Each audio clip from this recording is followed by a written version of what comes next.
What is up, everybody? Happy Monday, June 27th, the week of NBA free agency. This is Daily Betslip. I'm your host for today, Reed Wallach. Alongside me is Peter Dewey. We got a whole slate of MLB to talk about, some WNBA. Wimbledon, the fortnight started over at the All England Club, so we got a best bet there. We are going to do a bad beat from yesterday with Peter's New York Yankees, and we're obviously going to talk some NBA free agency. The Knicks look like they're about to go after Jalen Brunson. We'll hear Peter, resident Nick Nut, on that. And, of course, my Brooklyn Nets are on the verge of an absolute implosion, and I'm going to keep this big smile on my face the entire time and talk through it with Peter. But, yes, we have a whole load of Daily Bet Slip for you. Peter, what's going on? How was your weekend? Dude, it ended pretty good because of the what we'll get into in bad beat. But it's a little rough with the Yankees getting no hit, but I did go to the Travelers Championship this week. It's in my hometown of Cromwell. Okay. So I was there on Saturday. It was fun. Xander Schauffele just kind of ran away with it though. It's kind of a wild You went for Sunday? I went for Saturday, and then I was gonna go Sunday after I finished up work, and then I was like, Xander was on like 16. I was like, I don't know if I can walk all the way to 18 and see him finish. I was like, it's not worth it. So it's funny. I had it on in the background yesterday, just while I was like chilling on the couch watching the Mets game, the Yankees game, and I literally wrote in my group chat, I was like, God, where is this tournament? Because I'm not a big golfer. I was like, this is a beautiful course, looks fantastic. So it must have been nice. And you saw. Did you like follow one of the groups? Did you just kind of bounce around? What was the game plan? Yeah, so I went in at like a little bit before noon on Saturday because Rory was teeing off around 1. We ended up watching I forgot, it might have been Tony Finau for a little bit, then watched Rory play like the first 5 holes. Walked back to my house. It's like right across the street from the course. So walked back to my house, took a little break because it was a little hot out. Came back to watch Xander and Cantley's group play like through 10. Nice. And then sat at 18, watched a bunch of guys finish up. Webb Simpson was having a really good day, so we ended up watching some of him. But awesome. It's a fun time, man. Really great. But let's talk about what you were just talking about with your Yankees. Bad beat of the day. And this is, I did Friday's show. We talked about how the Yankees storm back and win a pretty bad beat there with the Aaron Hicks home run and Judge walk-off. The Yankees are at it again. This team I was talking about, they're a wagon. They're inevitable. I think 40 home games, I think I saw 10 of them walk-off hits. So if you're a Yankee fan going to the stadium, you've seen some crazy finishes probably. But yesterday was a whole different level.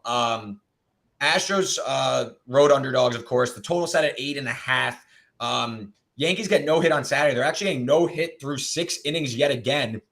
Into the 7th inning, Giancarlo Stanton hits a home run. It's 3-1 Astros. And especially if you have this under, you're thinking like, okay, it's all good. It's going to be tough to lose this one. Goes to extra innings at 3-3 now.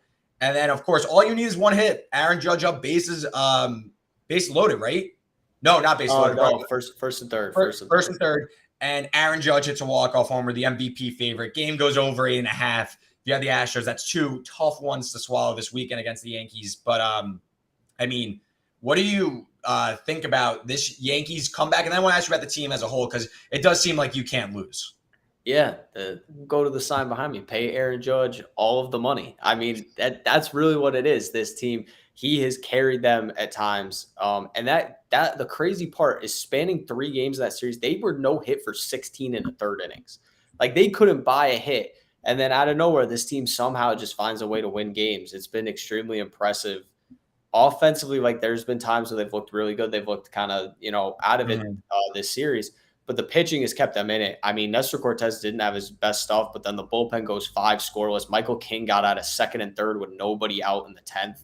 So when you have pitching that can do that, and they're without 2 of their best relievers in Aroldis Chapman and Jonathan Loaisiga. So this team, it feels at this point like it's World Series or bust. I'm sure you probably feel the same way kind of about your Mets. Like once you get this far into the season and you're playing this well, like you kind of have to just say, like, that's the expectation, especially when you're the 100%. Yankees, when you're supposed to be in it every year. Yeah, I think the same for the Mets. I do want to ask you, though, is like this late game comeback stuff, is it almost like you guys are getting a little, like, I don't want to say too lucky because that's not like, I'm not saying you guys are a lucky team or anything like that. You guys are what, 53-20 or something like that now? Yeah, like, obviously this is a great baseball team, but are you guys almost peaking too early and getting these breaks too much? I mean, listen, the Mets have had their fair share of comebacks also. I'm just curious, is it almost like you're hitting your ceiling too early and you might kind of falter down the stretch, or you're not thinking that way at all? I'm trying not to think that way. I've been Yeah. trying to stay like with the Yankees, even last year when they started off really bad. I tried not to overreact because, like, on paper, this is a good baseball team. Like, they'll make the playoffs. Obviously, they lost in the first wild card game. But like this year, it's kind of been the same thing, but the opposite. Like, don't overreact to this start. Like, it's a great One start. They've season. given themselves like a ton of like cushion here. But at the same time, like it doesn't mean that they're guaranteed down the stretch. The biggest concern for me is that Jamison Tyone, Luis Severino, Nestor Cortez really haven't pitched a full season in, I mean, Severino in years, Yeah, of Tyon course, probably never, Severino. Cortez never. So I think they need to get a starter at the deadline. I know they've been linked for a couple of years to Luis Castillo. If the Reds continue to blow it up, I think he makes some sense. But that's where the concern is for me. Like, you look at Cortez's last few starts, he's gotten knocked around a little bit because people have more film on him. Like, they're seeing him a couple times now.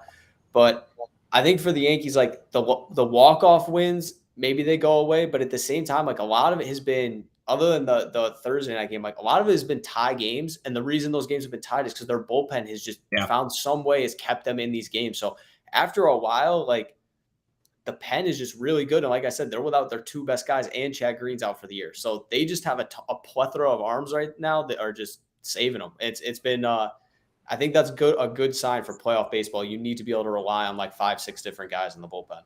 Yeah, well said. And again, if you had that Astros Yankees under, if you had the Astros, that's a tough one. Having no hitter through 6 and you can't get the job done, especially in a measuring stick series like that. But I want to turn the page now to today, Monday, June 27th.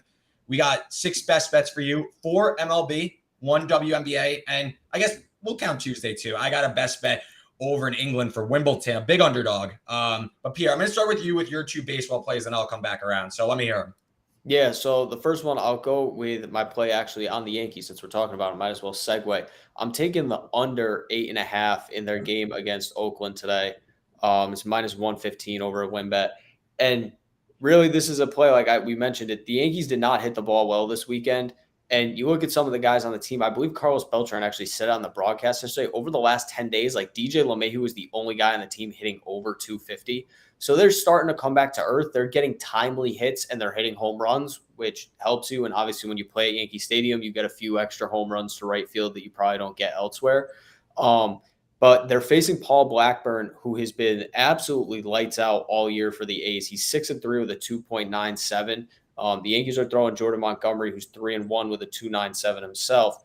So 2 guys who pitched really well this year. The thing for Blackburn, he did give up 7 runs in his last start, but he's only allowed over 3 runs in a start 3 times in 14 outings this year. So he's been fairly consistent, keeping the ball in the ballpark, doesn't give up a ton of home runs, doesn't give up a ton of runs. And Montgomery, very similar. He's held opponents to under 4 runs in all but 1 start this year. So 13 of 14 starts with 3 or fewer runs.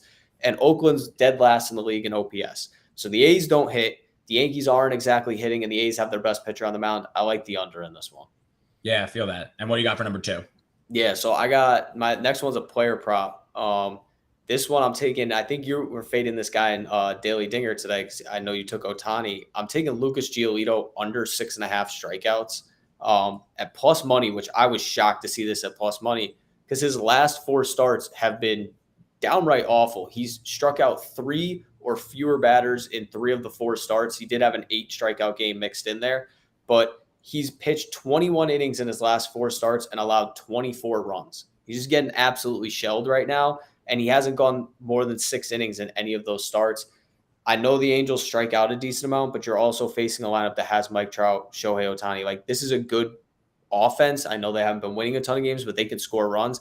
If Giolito doesn't have his best stuff, like, he's going to get knocked around. I can't see this White Sox team just willingly losing a game and leaving him in there with the way the start of their season has gone. So under 6.5 at plus 130, I feel like it's a no-brainer to at least take a shot on it.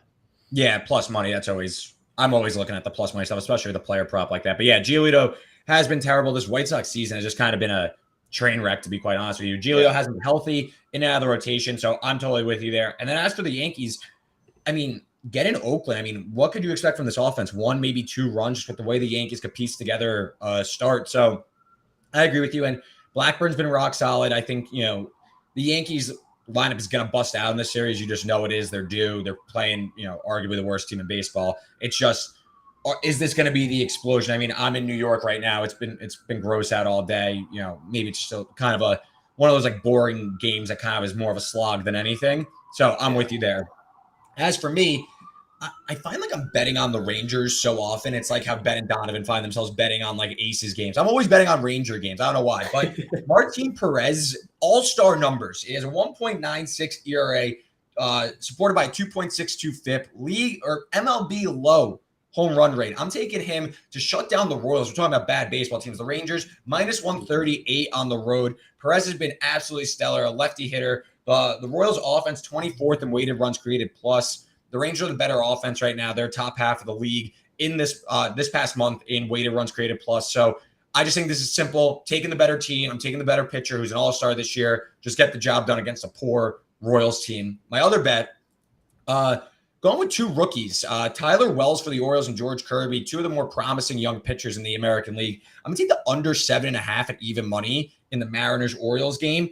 I know it's a low total, and Seattle, they're kind of a hit or miss team. I know they're loaded in the middle of that lineup with like Jesse Winker, Julio Rodriguez, my favorite rookie in the American League, and Eugenio Suarez. But Tyler Wells has been able to piece this together. Hasn't allowed more than 3 earned runs in every start since his first start of the season. So, I mean, even when he's going, his cap seems to be close to 6 innings. I know the Orioles are a bad baseball team and their bullpen could get nuked, but it's a pitcher's ballpark over at Safeco. I kind of like the Mariners and Orioles to play kind of a low-scoring affair, especially with George Kirby and his control for the Mariners. He's been one of the better young pitchers this year. So he has a 3.19 ERA, low FIP, good control. I think we're looking at something like 3-1 Mariners, like a low-scoring win for Seattle at home. So those are my two baseball bets. Any comments there?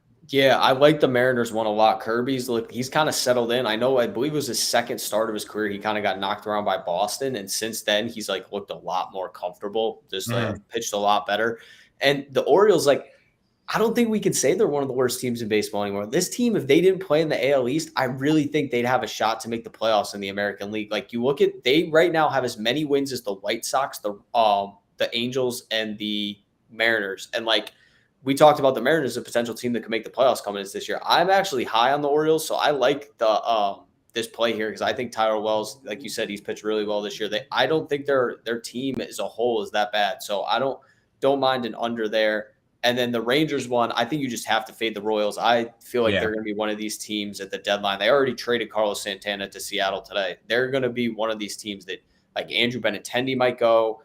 They're going to blow this thing up. They're just terrible everywhere. They can't hit. They can't pitch. They're bottom 5 in the league in ERA, bottom 5 in the league in OPS. When you have a team like that, there's just no reason not to. Now, that's a bad baseball team.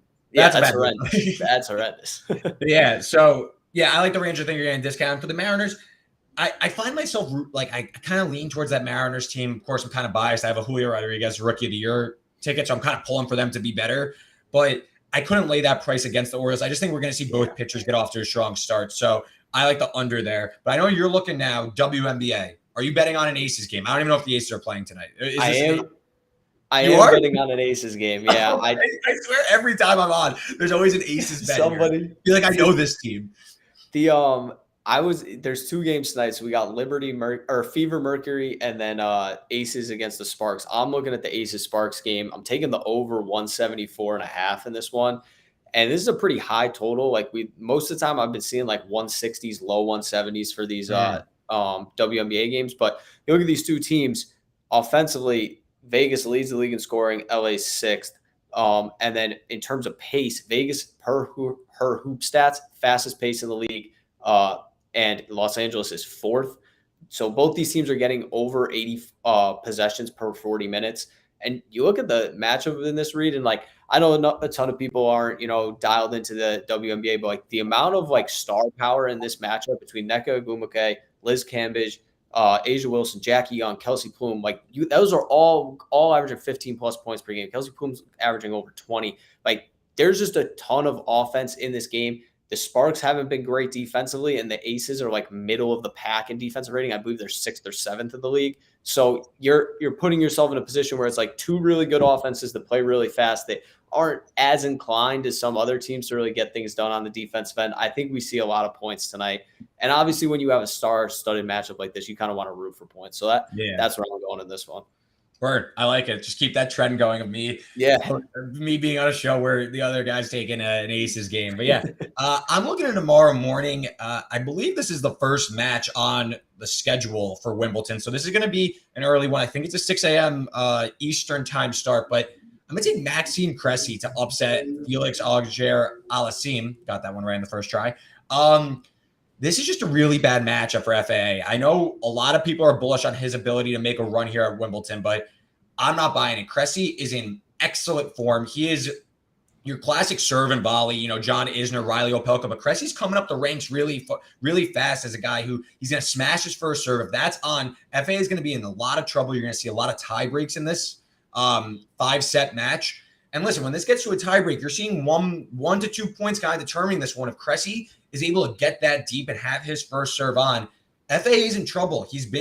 I know he has some grass prowess. He's made some runs here before, and he looks like he's primed for a breakthrough. This is a brutal first draw for him. Plus 250 to me, I think it's worth a shot on Cressy. I think that he's going to be able to serve and volley his way in. We've seen FAA struggle as a big favorite in these slams before. So, again, the price tag is just way too much to overlook here. So, again, early in this tournament, the surf is going to be super fast, super quick. I think we're going to see a lot of games in this one, very few break opportunities. And if that's going to be the case, again, like 1 to 2 points can determine this match. So I'll take the plus 250 chance to lay it with FAA. So give me Maxime Cressy over the All England Club to maybe make a massive first round upset. We didn't see any crazy ones thus far. Alcaraz had some trouble today. Djokovic dropped the set, but I wasn't super concerned. Herbert Hurkacz went down, actually. So that was one to go down. But FAA is seen as a contender here. I think he goes down tomorrow. So we'll see how that goes. But there are best bets. Let's bring up that recap graphic before we move on to free agency talk. So I will be on the Rangers minus 138, the under 7.5 in Mariners, Orioles, and Maxime Cressy plus 250 to upset Felix Auger-Aliassime. And Peter, he's taking the under 8.5 in A's Yankees, the under 6.5 on Lucas Giolito K's, and then the over 174.5 in Aces Sparks. And I hope the fire truck going on downstairs is not overheard here. But yeah, those are our best bets for Monday, June 27th. So, pens down. Let's do some free agency talk. Let's get down and dirty here. Let's cope. So, Peter, I'll start with you and the Knicks before I give my whole stance on the Kyrie Irving thing, because I know we did this a few weeks ago, and I was pretty adamant in where I stood. Still very adamant in a place. But let's go back really quick. And we won't harp too hard on what happened. But the Knicks made several draft day moves, for giving up their number 11 pick. They got 3 first-rounders back. They got in a 3-team deal with the Pistons and Hornets, ended up shedding Kemba Walker's salary. And all reports indicate that the Knicks are going to make a serious push at Jalen Brunson from Dallas Mavericks, sign him as the point guard of the future for the Knicks. I'm just going to ask point blank. Do you want Jalen Brunson on the Knicks? It's not if he's bad or good or anything. Do you want him on the New York Knicks? I don't want Jalen Brunson on the Knicks because of the price tag it's going to cost to get him on the Knicks. I completely agree.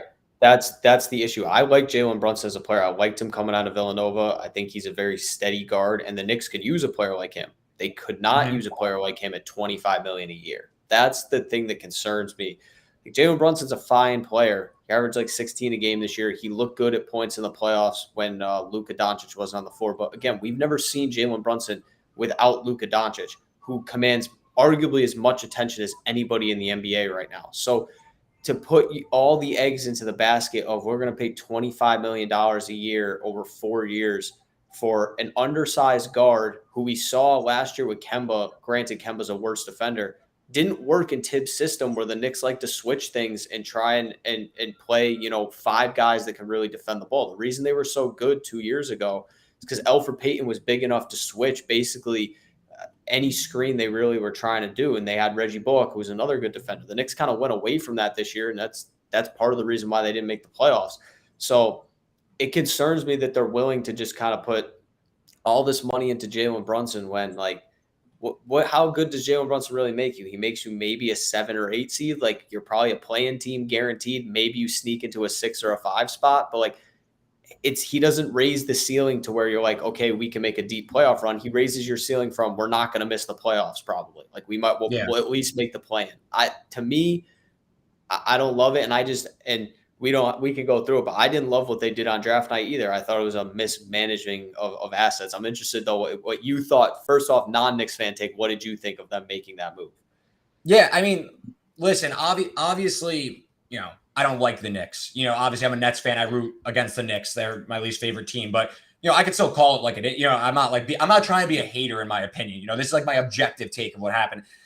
I think the Knicks could have used another young piece. Maybe they didn't like anyone on the board, but the draft didn't deviate so much from what was supposed to happen. Maybe a few selections here or there, but like the top 10 guys were pretty much the top 10 projected picks. So the Knicks knew exactly what they were doing. You get back 3 heavily protected first rounders.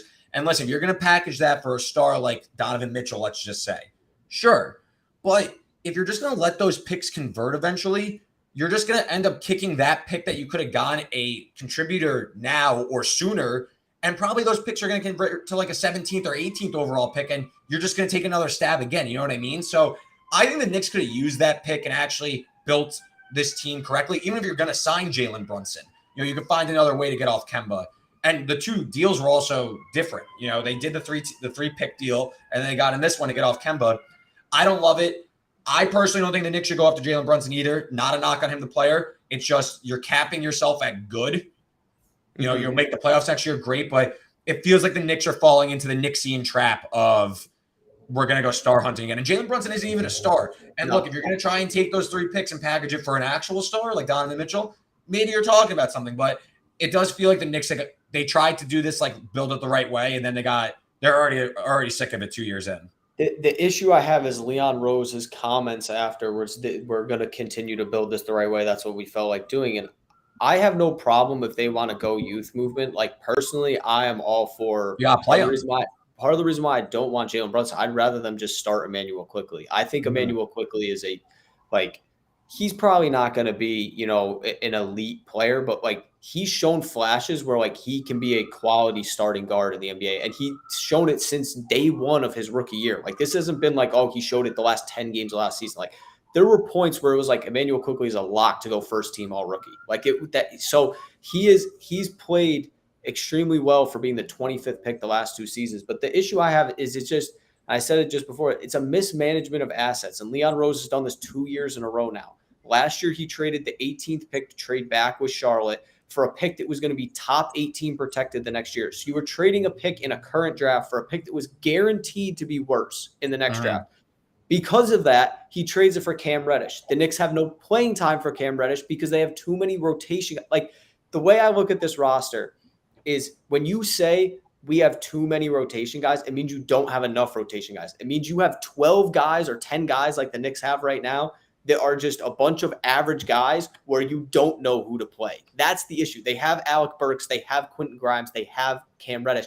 And it's like, oh yeah, maybe one night it's Alec Burks' night. Maybe one night it's Cam Reddish's night. The issue is we can't play all of these guys 25 minutes because we don't have the minutes for them. And you should just be able to plug one guy into that role. Like it's a 3-for-1 almost kind of scenario. So for me, getting all these extra picks, especially because basically none of them are going to convey next year.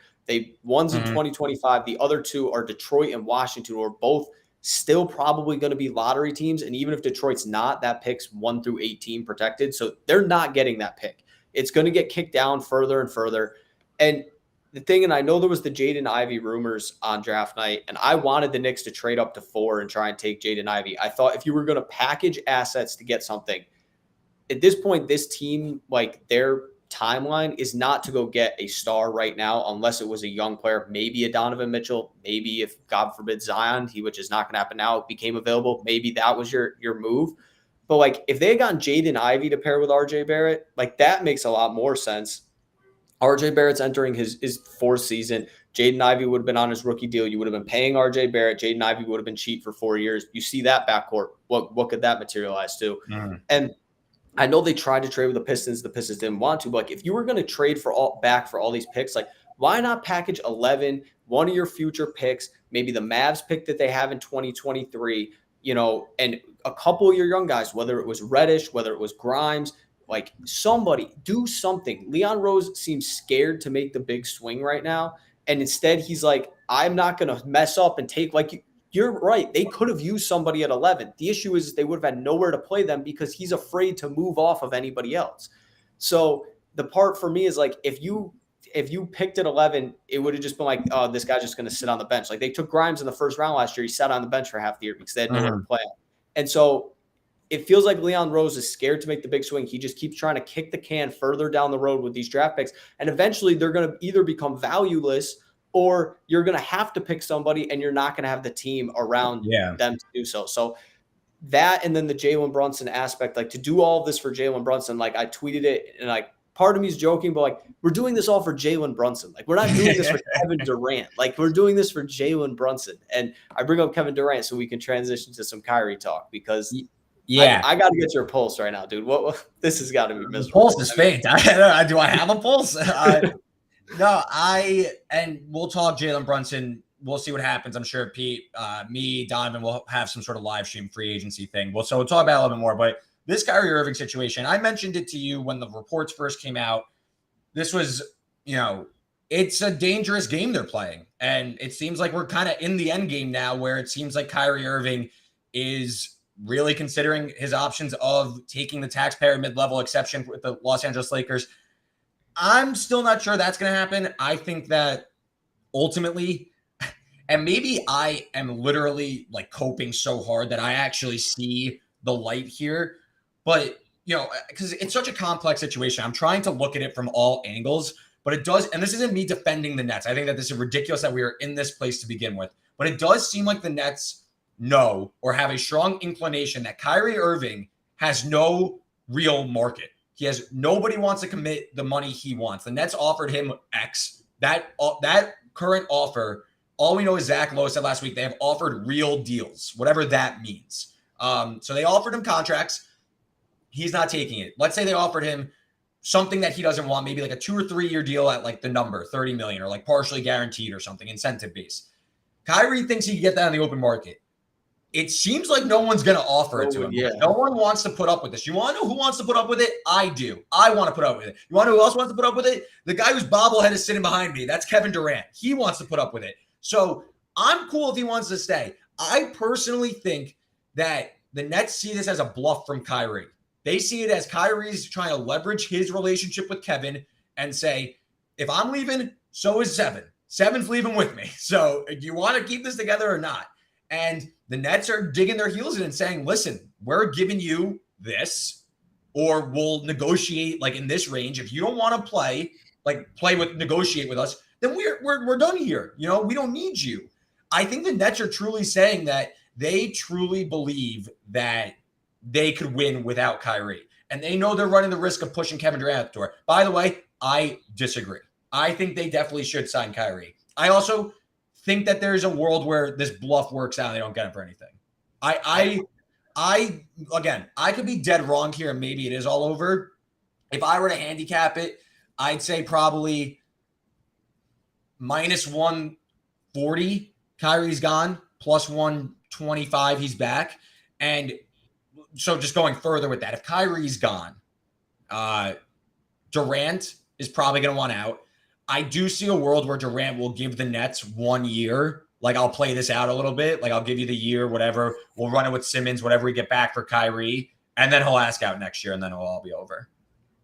The thing that scares me for the Nets, and like I completely get them not wanting to give Kyrie especially after what he did last year, he played 29 games in the regular season. Like, I get them not wanting to give him the full max and all this stuff, but like Kyrie has no leverage because nobody wants to deal with him. The Nets have no leverage because they have no picks left. So like if Kevin Durant I think the Nets have leverage here more than like Kyrie technically has the leverage because he's using Kevin, but like if he doesn't have a market, like this is what doesn't make sense to me because Kyrie's like, all right, well, I want my money, like I want to be secure or whatever. Like you're gonna sign for $6 million with the Lakers. By the way, I'm still not sure that the NBA and the Players Association are going to allow this. I still think there's a world where they neg that because you think that is a crazy.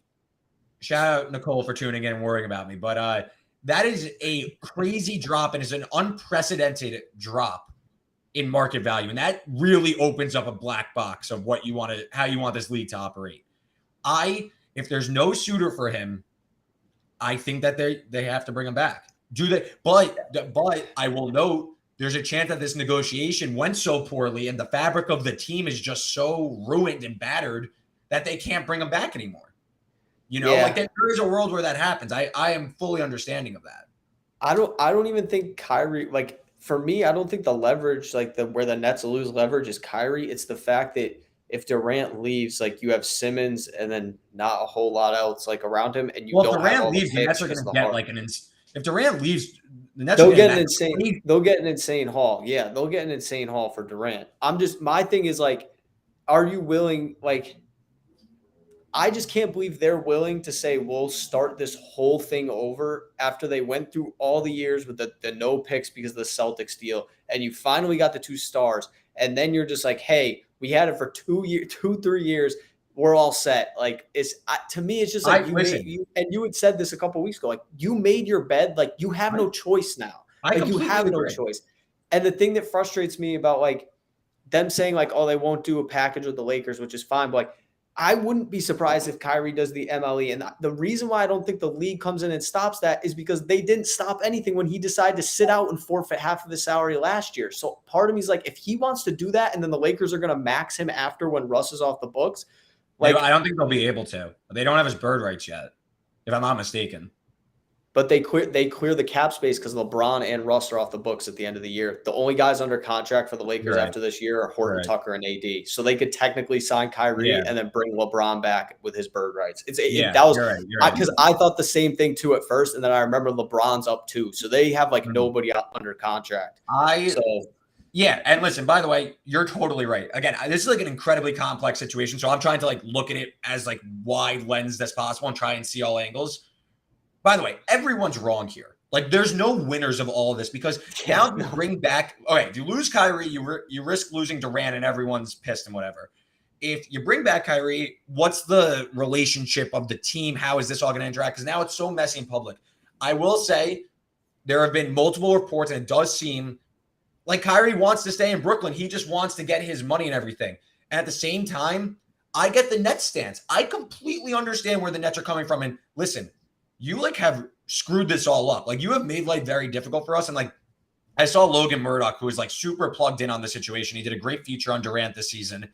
He says like Durant doesn't feel like the Nets did right by Kyrie and try to understand them. I actually think the opposite. I think the Nets have tried maybe they fumbled a few things, but they're trying their best to manage him. And now they're like, look, we can't rely on you. Why are we going to give you 5 years? I personally think, I know we have to keep going here. One, I'm very stressed. I'm very angry. We'll see where this goes. I do think all scenarios are still on the table. I don't think that this is like set in stone just yet. I think that there's still some work to do, and probably it's going to get more stressful for me tomorrow and Wednesday before Kyrie announces what he wants to do with his player option. Yeah, he's got till Wednesday, right? Wednesday when he decides if he wants to opt in or opt out.